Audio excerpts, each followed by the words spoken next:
The world's most powerful and sophisticated spec racing series has arrived in Toronto.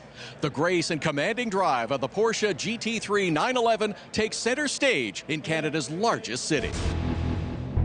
The concrete walls that surround this Indy circuit are no match for the dominating rule of the Porsche 911. Canada's top road racers take on the streets and look to uproot Scott Hargrove's stranglehold on the championship. The Castrol Fast pilot's drive has been nearly flawless. Today, he looks to continue control while a stable of contenders look to challenge.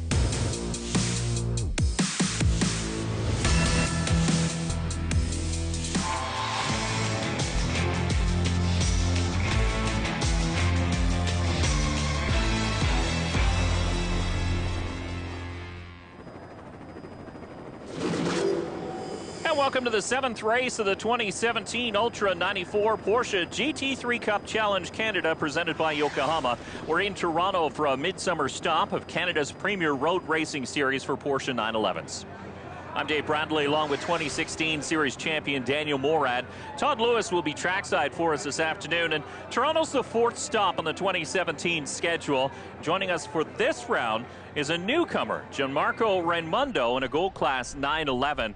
He turned some heads in practice a little bit earlier on this weekend, but Daniel, how does Toronto different from the other tracks that this series visits? Well, yeah, Toronto is different. I mean, for one, you have concrete walls surrounding the circuit, so it's very unforgiving. One mistake can end in tears. Well, let's take a look at this 11-turn, 2.8 kilometer street circuit. Good passing spot going into turn number 1. Yeah, turn 1 is probably one of the most opportune passing areas on the circuit, but you have to make sure you get the braking right. It's quite bumpy. Into turn number 3, the end of the long straightaway, another good one. Yes, it is. It's the biggest braking zone on the track and quite slippery over that concrete patch. And a new passing zone is this one in turn number 8. Yeah, and they've actually repaved the surface, but you do get into that concrete at the apex. Scott Hargrove in the number 9 Castrol FAF entry has won 5 out of 6 races so far this season. His team, the driver, the car, has been almost flawless all season long. Hargrove has been used to spraying the champagne in 2017. The driver from Tsawwassen, BC, has a 14-point lead over Ottawa's Zach Robichon. Robichon has been picking up steam lately with that win in Watkins Glen. It was quite a dominant victory over Hargrove in tricky conditions, actually. And we'll take a look at the rest of the top 10. You see Michael De Quesada and the rookie Patrick Dussault actually tied for 3rd spot. Still 50 points back, but still a lot of racing left in the 2017 season. Closest to Hargrove, though, is Robichon, and Todd caught up with him earlier. Zach Robichon, you have been chasing Scott Hargrove almost all year. Yeah. What did you learn in race 1 that you can translate into race 2? Yeah, I think the big thing at this track, you know, it's so many walls and stuff. The big thing you sort of have to tell yourself is you almost have to risk it and say, look, if I touch the wall, I touch the wall, and take that extra little risk. It's not about setup or, you know, even your line. It's all about just going that extra little bit and risking it. So I think, you know, Scott's willing to do that, and I just got to kind of button down and do the same. Robichon has been right there consistently on the podium, but he's looking to climb up one more step here in Toronto. You heard him talking about taking more risks. And 2 weeks ago in Watkins Glen, things didn't go as all had hoped. With more on that, here's Todd Lewis. Yeah, guys, it was a scary multi-car crash in race number 1 at the Glen that had enormous consequences for a number of drivers and teams. It appears as Trenton Estep was going through the S's, he had contact with the wall, and that set off the chain reaction pileup.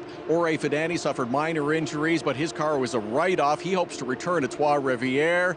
Remo Risciuti also expects to be back at Trois-Rivières after suffering some minor injuries. Max Tullman, extensive car damage, some injuries. He's awaiting parts from Germany. And most seriously injured, Etienne Bourgeois suffered a fractured hip, a fractured sternum, some broken ribs. We send our best to all the drivers and teams, and we hope to see them back at the track soon. And here this afternoon, you can see the drivers have been given the command to start their engines as Scott Hargrove fires up on pole.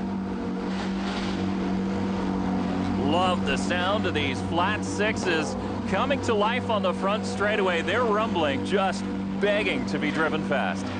And they sound especially good between these walls here in the Toronto Indy Circuit. We'll have a number of onboard looks here today. Riding on board with the 34 of Sean McKay, Marte RV in the 08. The McDonald's-sponsored entry will also have an onboard look. As the cars roll off, we'll take a look at the starting lineup here this afternoon. And it's a solid field of Porsche 911 GT3 entries here for the Ultra 94 Porsche GT3 Cup Canada by Yokohama. Here on the streets of Toronto at Exhibition Place. And on pole, as we mentioned, Scott Hargrove. Alongside of him, his combatant all season, the 98 of Zachary Robichon. Michael De Quesada drives number 31. He'll start to the inside of row number 2. And there's Patrick Dussault in the 77. They're tied in the point standings, remember. Tim Sanderson in the 07 and Marco Cerrone in the 88. They make up row number 3. Roman DeAngelis, the 78, and Gianmarco Raimondo, a couple of Gold Cup cars making up row number 4. Sean McKagan, the 34, and Peter Balget in the 15. That's row number 5 here this afternoon. Taking a look back to row number 6, Martin Harvey in the 08, and Jim Walker behind the wheel of the 71 this afternoon. And rounding out the field, the 37 of Ed Killeen from Buffalo, New York. And in this race, too, they start on new tires. So at this street circuit, you only have one warm-up lap. So they have to work really hard to try to scrub those new tires in and get as much heat in the tires as possible. And how difficult is it to build heat on these tires when you have concrete patches in the corners?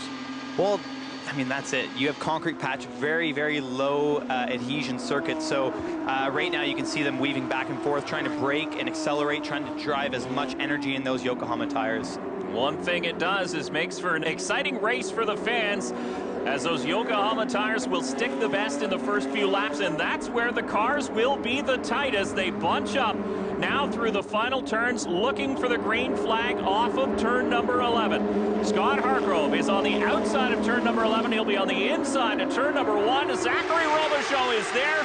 John Charalampos from Mundo Media with the green flag, and we're underway.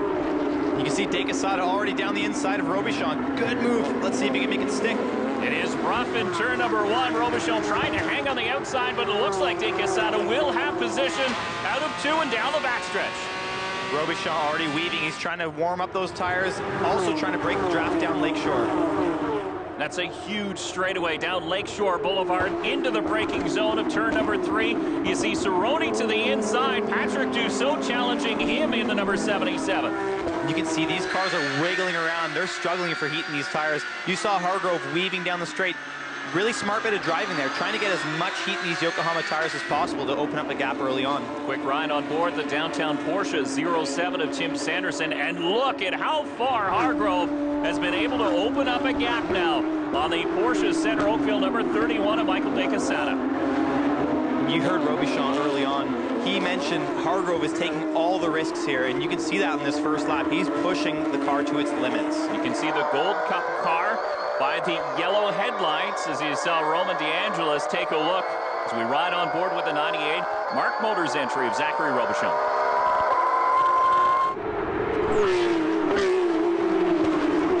Into turn 1. Look at how rough it is there. I mean, we talked a little bit about it on lap number 1, but if you go to make a pass, you can really have your braking altered because the wheels aren't on the ground all the time. Yeah, turn 1 is one of those corners where you need to have all the confidence in the world to just commit to the brake pedal, even over those bumps. And with cold tires, it's extremely tricky to get the car slowed down in time. Robichon took the risk that he needed to, and he moves himself up into second spot as they work their way through turn number 3.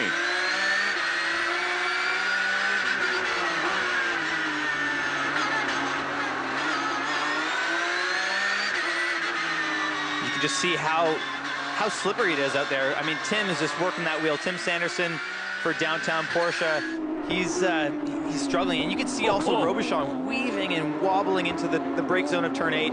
Yeah, he's not content to just let Scott Hargrove command things this early on in the race. He knows he has something in there to challenge the driver of the Castrol Pfaff Porsche.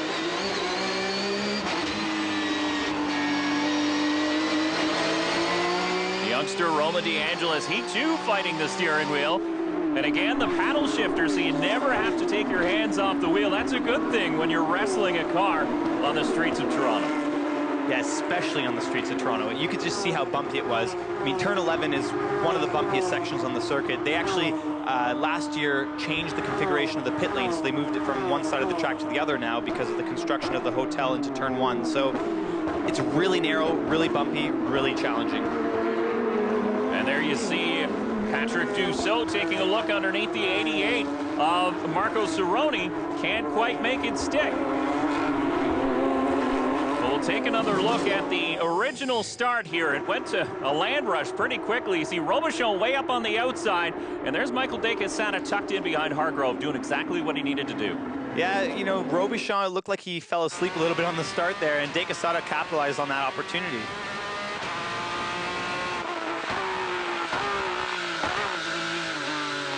I love the sound of that downshift, and look at how close they got in turn number 1. Of course, de Quesada went on to hang on to second. Robichon has once again regained that position and regained the chase of Scott Hargrove, who continues to lead here in downtown Toronto. A wonderful day for a race. A lot of fans sticking around to watch this one. Hargrove leads Robichon in the early going.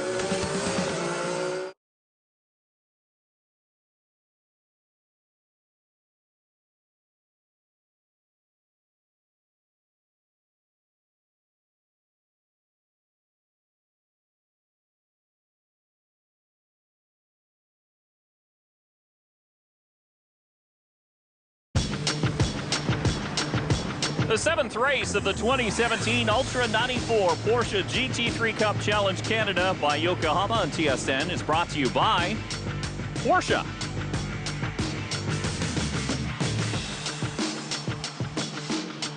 So still Scott Hargrove in control here as we take a look a little bit deeper in the field. Cerrone and Patrick Dussault have been battling hard. The Mark Motors entry, the number 88 of Cerrone, just ahead of the Lozo Autosport Porsche Rive Sud entry of Dussault. That's a battle for 4th spot.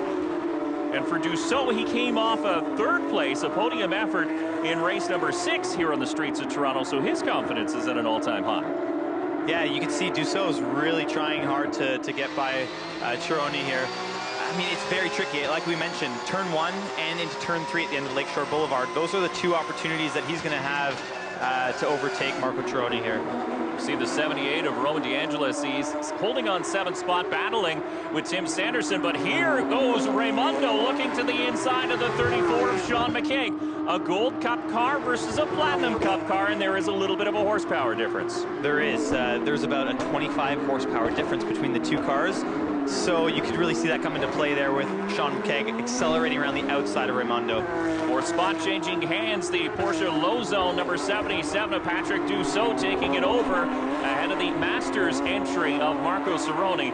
And coming into this event, Cerrone a comfortable lead in that Masters class. Yeah, Cerrone's been doing a great job, and last year he just, I mean, he was on a roll. At the end of the season, Tim Sanderson came on strong, but Cerrone back in his comfortable spot, leading the Masters division. And you look just in behind this one as Cerrone hits the bumps and bounces through turn number 8. DeAngelis still battling with the 07 of Sanderson. Sanderson in 6th spot, trying to hold off the teenager, really. I mean, Roman DeAngelis really has turned some heads. The man from Bell River, Ontario. I say man, just a teenager, but he's learned a lot. He's high beaming him. He's really trying hard. And you know, Roman, you can see with the yellow headlights, he's in the gold class car. He's trying everything he can to get by Tim Sanderson. I don't think it will happen down Lakeshore Boulevard because of the horsepower difference. Tim's obviously in the platinum car, Roman in the gold car.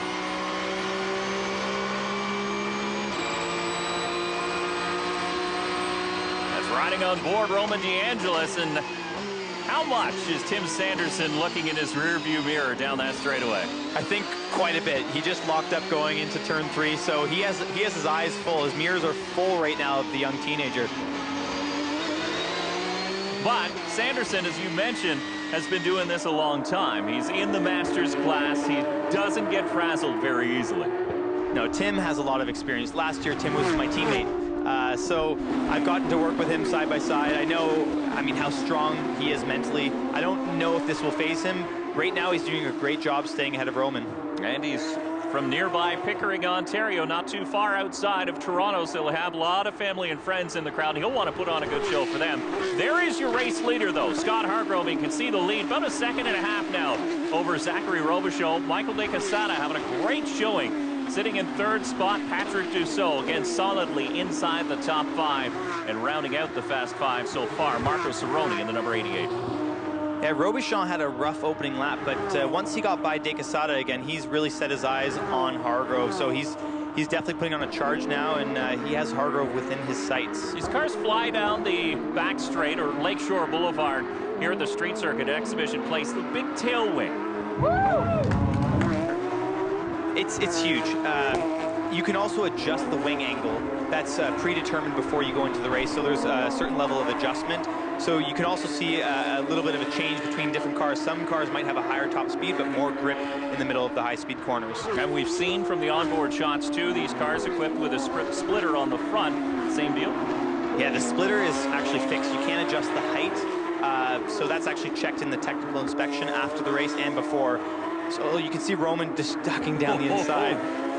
You want to make sure you don't take that splitter off because it is very important. It might look like a little piece of plastic, but if you lose that splitter, you lose all front downforce, and the thing just doesn't want to turn. It'll just turn into a plow. And these cars rely a lot on mechanical grip anyway, so you take away a little bit of the downforce you get, that really hurts in the long run. It does. I mean, the Yokohama tires, they provide an incredibly high level of mechanical grip, but you do rely so much on that little splitter at the front and the large rear wing behind you. And we talked a little bit about the horsepower difference in the Platinum class and the Gold Cup as we ride on board with DeAngelis. He is in a Gold Cup car, and you can see Sanderson able to set sail down the front or back straightaway. How much is that horsepower difference? Yeah, it's a 25 horsepower difference, but it's more so the torque coming off of turn 1 and turn 2. That's where it's really, you're going to see the stretch, that gap open up. Down the back straight, I mean, you'll open up the gap. It's maybe 3-4 kilometers an hour quicker by the end in terms of terminal velocity. Scott Hargrove in the Pfaff Castrol entry. The number 9 has been your race leader since the drop of the green. So far, he's had a very, very good weekend, winning race number 6. But look who is coming. The number 98 of Zachary Robichaux has found another gear.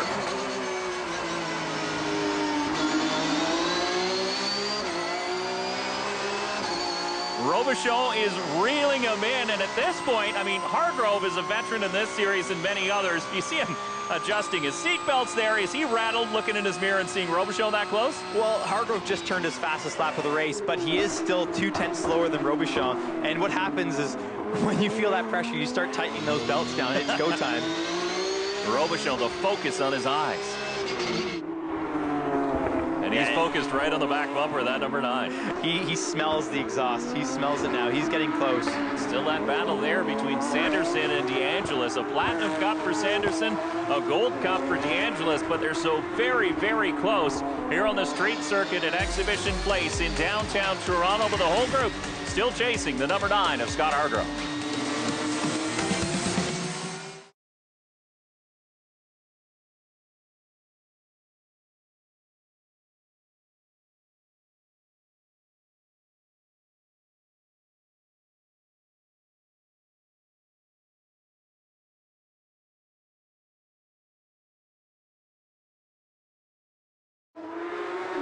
Welcome back to the Toronto Exhibition Grounds. I'm Dave Bradley along with Daniel Morad and Todd Lewis is trackside. Race number 7 of the Porsche GT3 Cup Challenge Canada by Yokohama. And so far we've had a number of battles spread out around the circuit. There you get a good look at Sean McKeag from Guilford, Ontario, just north of Toronto, and Martin Harvey from Berthierville, Quebec in the 08. That's a battle for 9th spot right now. You can see Harvey, he's chasing McKeag down Lakeshore. These guys are both in Platinum cars, so there's going to be no difference in terms of top speed. The only thing is you can see their rear wing angle. They look both pretty trimmed out, and you typically do trim the cars out because each corner is really slow here. You don't typically use that downforce. If you have a higher speed corner, you'd want to increase that rear wing angle and maybe increase the rake of the car, and what I mean by rake is the front and rear ride height difference. So you'd have the front of the car lower than the rear. That would create more of a wedge-like, I guess, shape. So that would create more downforce. Interesting stuff. It's, looks like DeAngelis has picked up right where he left off before the break, and it's right on that back bumper of Sanderson. He's going to get tired of looking at that car by the end of this event. He is. That's a battle for 6th right there. And I mean, the main difference, because I mentioned earlier, the Platinum class car has a lot more torque off the corner. And what that means, he's going to start burning those rear tires. So as he accelerates off of turn 1, you'll start to see, depending on how he's set up and how the tire pressures are, if the tire pressures get too high or the tire temp gets too high, you'll start to see the rear of the car wiggling around. That's when Roman's going to have the best chance to overtake. And the car that Roman is driving is a proven entry. This was the car that Zachary Robichon drove to 2 overall victories just 1 year ago, so it's really no slouch. Hey, you don't have to remind me. Robichon, he did come out with some great victories. I mean, one in round 2 in 2016, which I remember very well, and one at the end of the season. But at the end of the year, in 2016, Robichon came on incredibly strong. They actually put a new motor in that car for Road Atlanta when he came down to the U.S. to race in the GT3 Cup U.S. Series. Did very well there as well, and now DeAngelis has found a home inside the cockpit and is as comfortable in it as Robichon was in 2016. Hargrove has opened up his lead at the front of the field, though. It's now 1.7 seconds over Zachary Robichon. Michael De Quesada comfortably in 3rd spot, not being pressured but from behind, but not really close enough to mount a challenge to Zachary Robichon at this point. Yeah, well, De Quesada had a bit of a rough ride the day before, so yeah, he's definitely taken a step back. You can see last lap 14.4, so quite a bit off of the top 2 guys. Hargrove, he just put down a flyer. I mean, he's feeling the pressure, but he's used to that. He's comfortable where he is. He's comfortable on these streets in Toronto, and I mean, he's just flying out there now. Well, you mentioned that rough ride. Let's elaborate on that just a little bit. Caught the outside retaining wall. Again, we talked about that off the top of the show. You make one small mistake and it can penalize you so much. He caught the wall, but the Allegra Motorsports group did a wonderful job getting that car back together. Yeah, as always, and Roman just ducking down the inside again. Not going to happen this time, but yeah, Allegra Motorsports, I mean, I drive with them day in, day out. I race in the IMSA WeatherTech series with them, also in a Porsche 911 GT3R, and I know they're one of the best out there. Look at him high beaming. He's flashing.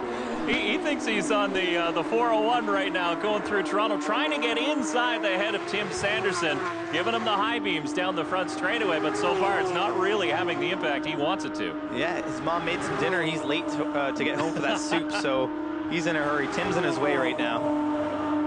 And there you see Tim headed to the outside of turn number 3. He's not even taking a defensive line at this point. So comfortable. Problems, though, in the 71. That's Jim Walker from Pennsylvania Crossways on the exit of turn number 10. The Porsche Center North Toronto backed entry pulls to the inside of the track, but he's in a tough spot there. That's nearly on the racing line as the leader comes through. Yeah, that's a really bad spot to stop.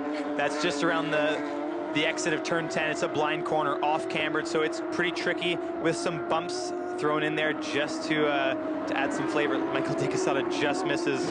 Look at the corner worker, though, as we'll take another look at what happened originally. Comes flying through turn 10 and... Yeah, I mean, he just hit the bump and got on throttle. He lost the rear of the car. But the corner worker is standing right in front of him. He gives him the okay, and then backs into the wall on the 3-point turn, does Jim Walker. But at least he's in communication with the track official, telling him when the track is clear. There he tells him to wait because a car was coming through. Now Walker will put it right to steering lock and rub the wall just a little bit. But the 71 is down and away. The Porsche Center North Toronto entry still on track. No full course caution, believe it or not. Yeah, no full course caution, but that car will definitely be visiting the body shop at Porsche Center North Toronto after this one. Some damage to the back end, a little damage to the front end, but Scott Hargrove continues to lead, and the one who would have liked to see a full course caution, the 98 of Zachary Robichon, still 1.6 seconds adrift in second spot.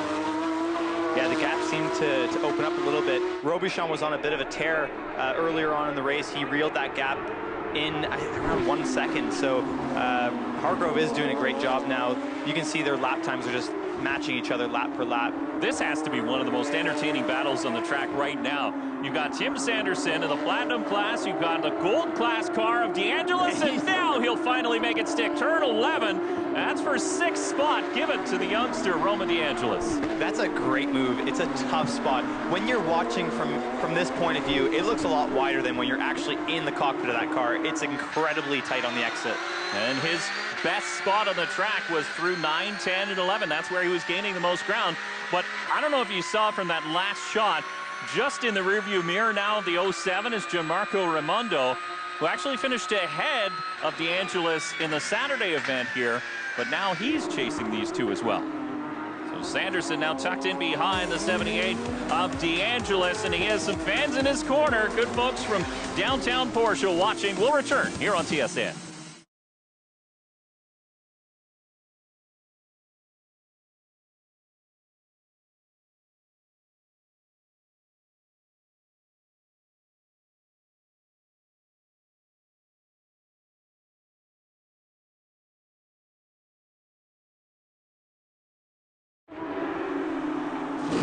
Welcome back to the streets of Toronto in the Ultra 94 Porsche GT3 Cup Challenge Canada by Yokohama. There's a look at your race leader, Scott Hargrove, in the Pfaff Castrol number 9, the Mark Motors number 98 of Zachary Robichon.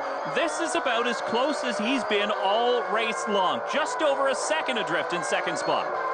Yeah, typically, Mark Motors, I've seen their car last year. I've raced against their car last year. It comes on strong at the end of the race. They always set that car up so it comes alive right in the last laps of this race. So expect to see Robichon closing up that gap right onto Hargrove's bumper.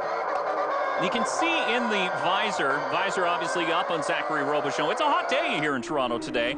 Despite a lack of sunshine, we're threatening some rain earlier today. Peter Balger making a move underneath the 71 of Walker. But how much does that take a toll? How hot does it get inside these cars? It's very hot. Some of these drivers come from open wheel background where you have the wind blowing on your helmet, going through the vents of your helmet. Inside the cockpit of a car, it's not like your conventional road car where you have air conditioning. You have air from outside. You can see two little holes in the front, on the hood of the cars. One of those holes is for ventilation to the driver's face. So you essentially have air from outside filtered, blowing on your face. That's all you have. Some drivers have an air conditioning system, a cool box inside the car, which connects to your helmet. You'll see Hargrove wearing one of those. I actually wear one myself now. It's incredibly hot. That's the toughest part about driving these cars. The mental fatigue is it's incredible. Raimundo there in the 76 is starting to close the gap on the Harry Rosen 07 of Tim Sanderson. And as we mentioned, Raimundo had a great first outing in this car. He's no stranger to motorsports. He might be a stranger to the Porsche GT3 Cup, but he's run in Europe in the F3 series. He's also run in GP2 as well. A lot of open wheel stuff, not much of the closed wheel variety, but he seems to be taking it to it like a fish to water. And like I mentioned earlier, guys coming from open wheel, it's a little bit more refreshing. You have the fresh air blowing onto your helmet, going through the vents. So it's a bit of a different challenge for Raimundo here. It's incredibly hot, like I mentioned. Mental fatigue is going to come into this. A 45-minute race is very difficult in a cup car, sprint racing series, single make format. You're on the limit. You're pushing on a knife edge all the time. And you're essentially waiting for a driver to mess up, aren't you? Because it is that single make. All the cars are equal. At a track like Canadian Tire Motorsport Park, it's very hard. Everyone more or less has a lot of testing there, a lot of laps around the track. When you come to a street circuit like the Toronto Indy, you basically practice on Friday and then you race on Saturday and Sunday. So you have limited laps. You have to really be on the limit as quick as possible, but you can't afford to make mistakes. Teenager from Tampa, Florida, sitting in third spot. That's Michael De Quesada. And we talked about drivers who have come a long way, and that is definitely one of the most improved drivers here in 2017. He definitely is. I know firsthand. I drive with him occasionally in the IMSA WeatherTech series. He drives in the GT Daytona class with me. At CTMP, we shared a car. He is very fast. He's caught on quite a bit. He's 10 years younger than me. He's still fighting. He's just ringing it out. He's not sitting back, though. That's good. It's good to see him fighting because it's easier to rein a driver in than it is to light a fire under them. Yeah, you see Dussault there back and forth. He has De Quesada in his sights, and that's why Michael's also seeing that. He's seeing that 77 car in his rearview mirror, so he's getting the hurry up from his team. Raimundo now battling the 07 of Sanderson. We saw him coming, and he's giving a little flash to the gold headlights. A battle for 7th spot now. Will he make a move in turn number 3? Again, it's a Gold Cup versus a Platinum Cup. Sanderson in a Platinum car and Raimundo in a Gold Cup car. But that, too, a very, very good entry campaigned by Etienne Bourget just 1 year ago. Yeah, and one thing I noticed is he found that high beam button really quickly. It's not something you see often amongst Platinum Cup drivers. When they're racing each other, they don't very often flash the high beams. But these two youngsters in the Gold Cup class, they love it. And I mean, you've seen people flash their high beams before in past races, even during this race. What that does, you're trying to unsettle the car in front of you. Typically, you use it as a tool. It's a bit of a cheap shot, but when you're in a gold car and you're going up against the platinum car, you have to use every tool in your toolbox to get by. So, you know, at the opportune time, if you click that high beam button, you can maybe unsettle the car in front. But Tim, he's a wily old fox out here in front. He's a veteran of the series. I don't think headlights are going to phase him. As a driver, though, does it ever catch your eye when you're driving along? You see it in your mirror and you're like, wait, what was that? Well, I mean, the past few years I've had drivers high beam me.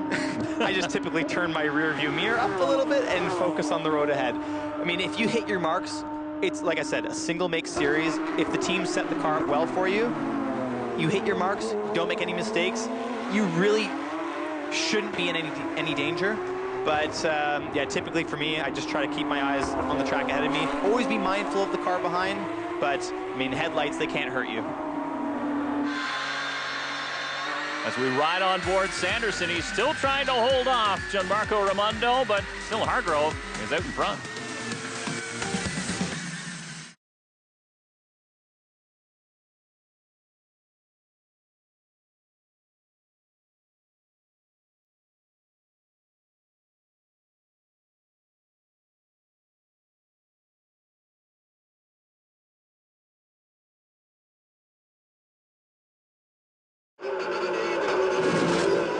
Welcome back as we ride on board your race leader, Scott Hargrove. He's led since the initial drop of the green flag here on the streets of Toronto.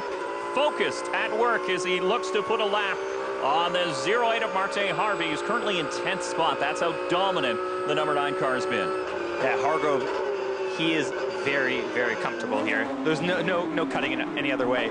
He's comfortable at the Toronto Indy. Last year, he had a great performance. I have to give it to him. I mean, he basically, he was the class of the field. You can just see he's cutting through lap traffic. He actually made a very important move there, separating himself from Robuchon by putting that lap car between them. Martin Harvey, as we mentioned, sitting in 10th spot, moving up from the Gold Cup to the Platinum Cup here in 2017. He's got the GoPro on his dash, so he can use it. That's something that drivers use to coach themselves, too, isn't it? I mean, they can go back and review their own footage and see where they missed and where they can be better. Yeah, typically, you see Robuchon just slicing through there. That was tight.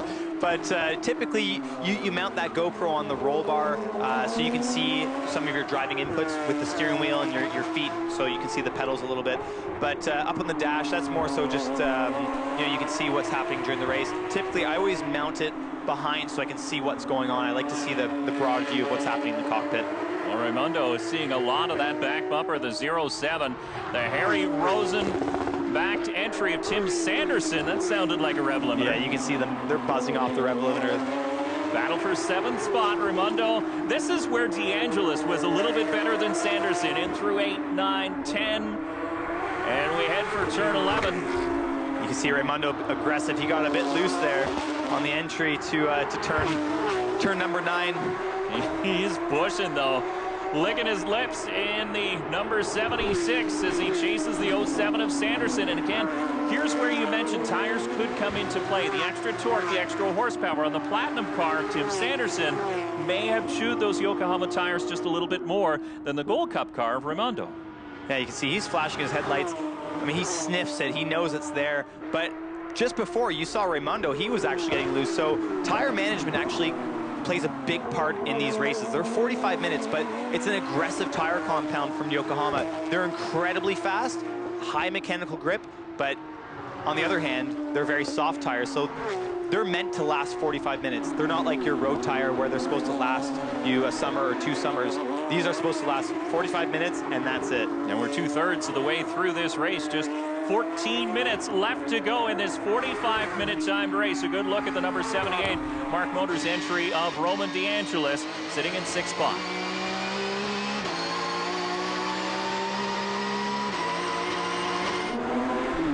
Handed the keys to that ride the week before his 16th birthday. What a birthday present that was! And Raimondo into the wall off turn 11. Big damage to that car. Yeah, that's unlucky for him. I mean, he had a good run going. I mean, you can see it was only his second race here, so lack of experience maybe came into play. Like I mentioned as well, incredibly hot inside that cockpit. Let's see what happened here. This is turn number 11. The white car is when we're watching. A wiggle. Yeah, it looks like a lapse of concentration. I mean, he was just wide of the apex, tried getting to throttles to salvage it, but just clapped into the wall on the outside. And there's a good example of no runoff areas. You make a small mistake. That could have been his first mistake the entire race. And unfortunately, it penalizes him, breaks some rear suspension parts, and his day's done. Yeah, it's game over. There's no runoff here. You make a mistake, and like I said at the top of the show, it ends in tears. The number 9, Scott Hargrove, is the one smiling right now, though. He is handily in the lead ahead of the number 98 of Zachary Robichon. Those two have been in that position for quite a few races so far in 2017. You see the number 34 of Sean McKay just ahead of the leader. He's in 8th position as the leaders will put pressure on him, likely down the back straightaway. That looks to be the place where they'll catch him. Yeah, we just saw Hargrove on board through the last section. That's somewhere where he is very fast. He's got that last section of S's nailed to perfection. I remember last year going against him, we were pretty much matched like for like everywhere around the circuit, except for that last turn. He always seemed to have a little bit more on me. He was comfortable throwing it over those bumps through turn 11. Good look at the Fur Pal Pfaff Motorsports entry, the 34 of Sean McKay. And again, somebody who's new to the Platinum Cup car. He raced in the Gold Cup class last year, won the championship last year, and McKay has always been a fast racer in that Gold Cup. Makes the jump to the Platinum Series this year, and he's struggling a little bit trying to get a handle, but there he is. See, a veteran